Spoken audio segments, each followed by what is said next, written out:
¿Qué estudia la filogenia?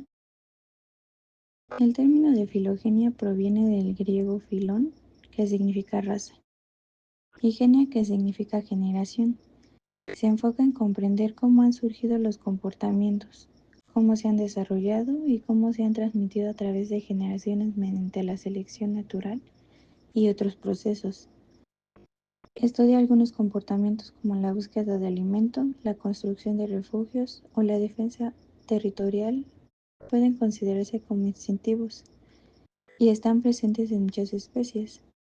La filogenia permite analizar en forma en que la evolución ha moldeado estos comportamientos. Estudiar la filogenia de las respuestas de miedo puede ayudarnos a entender la manera en que ciertos estímulos o situaciones se han asociado con la supervivencia en el pasado y se han transmitido a través de generaciones. En el ámbito de la psicología, la filogenia busca identificar y comprender aquellos rasgos y comportamientos en los cuales la evolución ha influido. Examina las similitudes y diferencias en el comportamiento entre las diferentes especies y explora las características y comportamientos que son específicos de los seres humanos. A lo largo de millones de años, el cuerpo humano ha cambiado debido a diferentes causas evolutivas. Una de las principales fue la selección natural, donde el ambiente favoreció características que ayudaban a sobrevivir. Por ejemplo, cuando los primeros homínidos comenzaron a vivir en espacios abiertos, desarrollaron el bipedalismo, es decir, el caminar erguidos. Esto provocó cambios importantes. La pelvis se volvió más ancha y corta, la columna adquirió una forma de S y las piernas se hicieron más largas. En los pies, el dedo gordo se alineó para darnos el impulso final al caminar. Esto permitió desarrollar la pinza de precisión con el pulgar oponible, favoreciendo el uso de herramientas en conjunto. Estos cambios muestran que la anatomía humana refleja la interacción entre la evolución biológica, el ambiente y la cultura. ya no solo recolectábamos. Estas herramientas mejoraron nuestra dieta.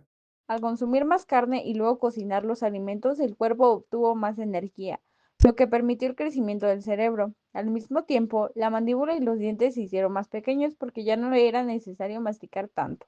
También el clima influyó como en el cambio de la coloración de la piel para adaptarse a la radiación solar. En los primeros organismos, como las medusas, el sistema nervioso es una red muy difusa. Esto quiere decir que no había un cerebro como tal, sino es una red de neuronas distribuidas por el cuerpo. Posteriormente, en animales como los gusanos, comenzó a observarse mayor organización, con cordones nerviosos y ganglios. Esto marcó el inicio de la centralización y el sistema nervioso. Con la aparición de vertebrados, aquí surge una estructura más compleja formada por el encéfalo y la médula espinal. En peces, reptiles y aves se desarrollan en regiones cerebrales encargadas principalmente de funciones tales como son la supervivencia, el movimiento y respuestas instintivas. En los mamíferos ocurre aquí un cambio muy importante, que es el crecimiento de la corteza cerebral y la aparición del neocórtex. Este permite funciones muchísimo más complejas, como son el lóbulo frontal, lo que posibilita el pensamiento abstracto,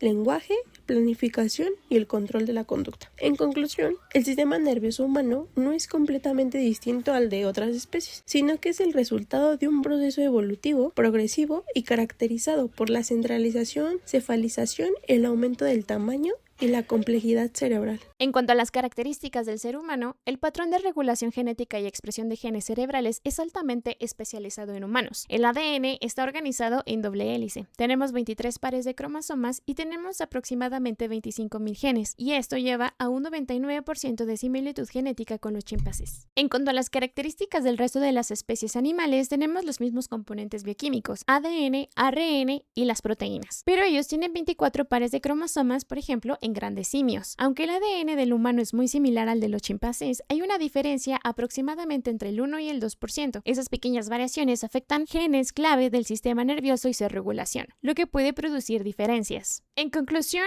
aunque el ser humano y el resto de animales, particularmente los chimpancés, tienen alto porcentaje de similitud, además de tener los mismos componentes bioquímicos, una pequeña diferencia entre el 1 y el 2% pueden provocar diferencias notables, sobre todo en la parte funcional, ya que, por ejemplo, los genes cerebrales del ser humano son más especializados que la de las otras especies.